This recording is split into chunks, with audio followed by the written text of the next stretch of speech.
1, 2, 3, go. So we're talking about the injustice sa minimum wage.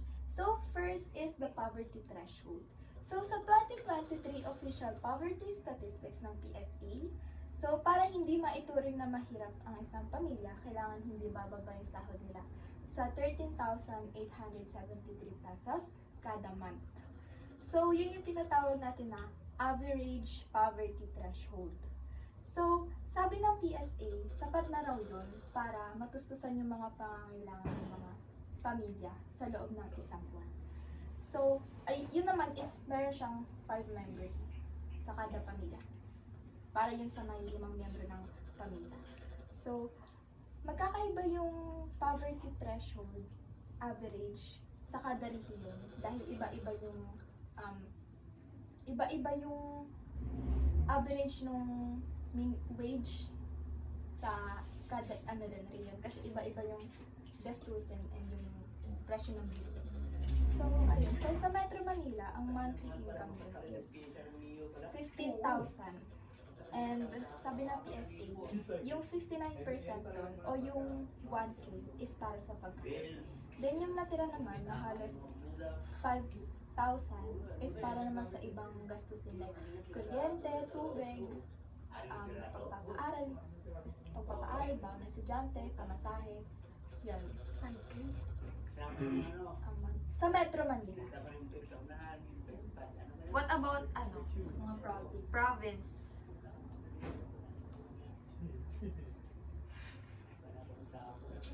So yun na nga, pag-uusapan naman natin ang poverty incidence. At tinutukoy nga nito ang kabuoang bilang ng pamilya na kumikita ng mas mababa sa kinikita ng poverty threshold na 13,873 a month at 600 plus daily na bilang minimum wage. At alam nyo bang kabilang sa may mga pinakang highest poverty rate ang Zamboanga, Sargen at mga Muslim regions. At nagkakaroon ng injustice sa pagpapasahod sa agricultural tsaka non-agricultural kasi di ba agricultural mas nagbibigay ng mga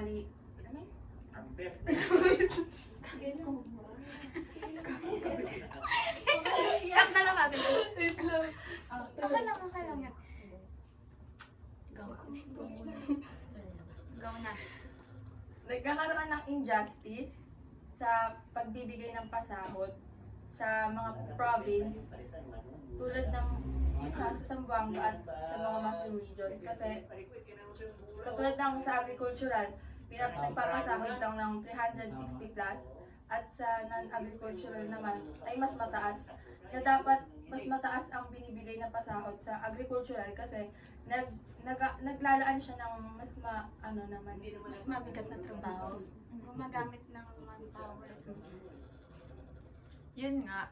Tapos, based din sa napanood ko, yung inflation rate kasi, yan yung pagbabago dun sa price ng mga sa presyo ng mga pagkain, ganyan. Tapos kung saan yung may mababang pagbabago sa pagkain, doon pa mas mataas yung minimum wage, which is yung NCR or around Manila. Tapos yung sa matataas yung inflation rate, doon pa ang bababa ng minimum wage na dapat, 'di ba? Doon sa may mababang inflation rate, yun pa yun dapat, para sa akin yung mas low, Mas deserve. mas deserve ng kasi hindi naman na sila mababa lang yung nila, Yung minimum. yung price. Bakit kailangan mataas pa yung nila, 'di ba? Tapos ayun, ang usually pa na nagkakaroon ng mababang sahod, 381 something, no? Sa pa sa mga probinsya na pinanggagalingan ng mga binibenta dito sa Manila. Pero may tanong ako guys. Tingin nyo ba sapat ba yun para sa mga tumataas na ngayon na cost of living?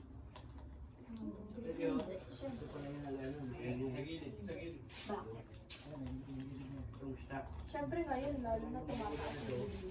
Sa tingin mo ba, yung nasasahod na kada araw, isapat sa iyo? 500 na ako lang nararating. Saan nga, 300 lang, di ba?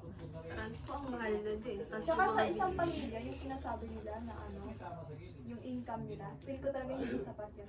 Kasi kung may anak ka, syempre magbabayad ka ng tuition nila. Kuryente pa, renta nyo pa, Sama pa natin yung healthcare. healthcare pa, at lalo na kapag may mga emergency. Oo, yan, emergency. Kaya hindi talaga siya sapat.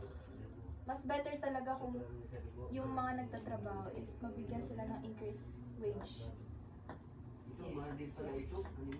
Tapos ano pa? Sa NCR, yung minimum wage nila 600 something a day. Tapos sa yun nga, katulad ng Zamboanga, Zamboanga, Peninsula, ganon. Ang ano nila doon, minimum wage nila 381, 360 something, ganon. Tapos ano pa, labor pa, manpower Grabe. pa. Sobrang yung alam mo yun, parang yung pagod. Parang parang sa tingin niyo worth it siya. Oo, kasi diba? Kasi parang Baka sobrang liit. unfair. Sobrang liit ng sahod. Tapos grabe yung pagod. Talaga. Yun nga, sabi nga dun sa napanood ko, ang problema din yan, yung sa mga business na nagbabayad, inaabuso din nila yung, alam mo kasi, hindi din parang wala ka ding marinig sa mga, parang nagpapasensya lang sila, yung mga nasa, yun nga, sa mga probinsya, na wala ka maririnig din na reklamo about sa, nila. Though merong nagre-reklamo, pero hindi sila like totally naririnig ng, dito. Wala silang boses. Oo. Lalo na sa government ko yun. Ano nga daw yun, yung sa, ang abusado din dito daw, yung mga sa business nga. Kasi ang bababa nila magbigay ng doon, Ng Pasahod. pasahod. Tapos dito sa Manila, ang tataas. Tapos ayun,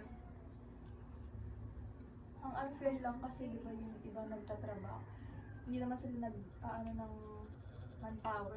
Like, gumagamit na sila ng machines. oo nga, yung, kung alin pa yung gumagamit ng machines, yung pa yung matataas yung sahod. Unfair talaga. Yes. Tapos yun nga, sabi nga ni Baban kanina, yung agricultural, sobrang baba ng minimum wage. Samantalang yung mga non-agricultural, sobrang taas. Tapos ayun,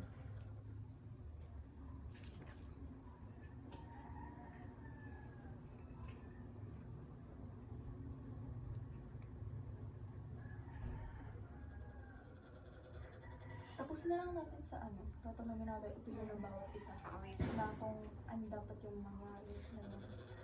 eto. Eto pa. Sabi ni ni President Marcos, daw yung population. Tumaas. Nag-increase? Increase rate?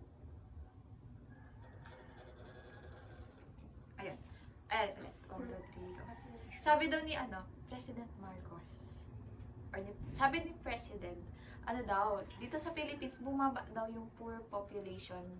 Pero, based sa pag-aaral,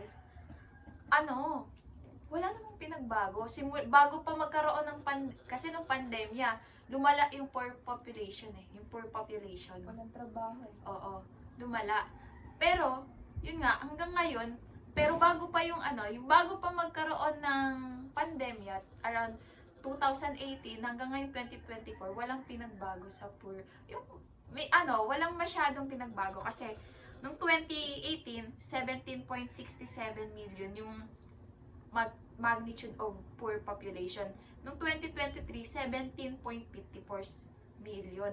Parang wala ding pinagbago, 'di ba? Asan yung sinasabi nilang mas yung bumaba yung poor population. 'Di ba? Napaka-unfair lang. Tapos eto pa. Sabi pa dito sa sabi ni Executive Director Africa. Kaya yung mga tao dun sa Zamboanga, hindi sila, ano may parang hindi naririnig, ganun. Or hindi din sila, kasi yung media, nandito sa NCR. So, kung dito sila magbababa ng sahod, rinig na rinig yun. Yung parang issue yun na malaki. Kasi yung media dito sa, sa NCR, sa Manila mga probinsya, hindi sila masyadong naririnig kasi wala dun yung media. So, parang mas pina-priority nilang bigyan ng magandang sahod. Yung mga nandito sa Manila daw, kasi nga, maraming magrereklamo, maraming makakarinig sa kanila kasi nga, nandito yung media. Compared sa Zamboanga, na hindi masyadong naririnig since hindi doon nakafocus yung media. So, I think yun daw yung reason kung bakit mas mataas yung minimum wage dito sa NCR. Yan. Kayo guys. Sa tingin nyo, Sa tingin niyo, ano yun? katanggap-tanggap. Katanggap-tanggap. Obviously Unfair. not. Obviously. Teka lang. Kasi, may, okay, cut yan ah. Ano? Yung sabihin ko sana na, hindi naman sa hindi nila deserve. Hindi naman sa di-deserve ng mga trabahador dito sa NCR. Sige, ano na natin yan? Oo, mas Sabi na dagdag natin. natin. Padali. Hindi naman sa hindi deserve ng mga trabahador dito sa NCR yung sahod nila kasi wala naman silang kasalanan eh. Ayan yung tinadhana sa kanila eh. Pero siguro dapat lang na mas bigyan pa ng pansin yung mga trabahador sa province. Hindi naman sa hindi deserve ng taga NCR kung ano meron sila, pero sana bigyan din kung ano yung deserve ng Yes. sa probinsya, mga nasa probinsya. Yun lang ang para sa akin Ang- na dapat gawin. Ang talaga dyan is yung namamahala eh.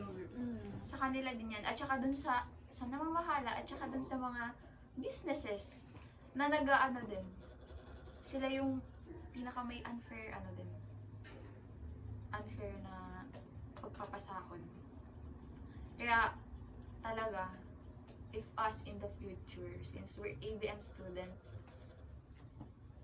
ayun, if magkakaroon kami ng business, o syempre, kami, yung, yun,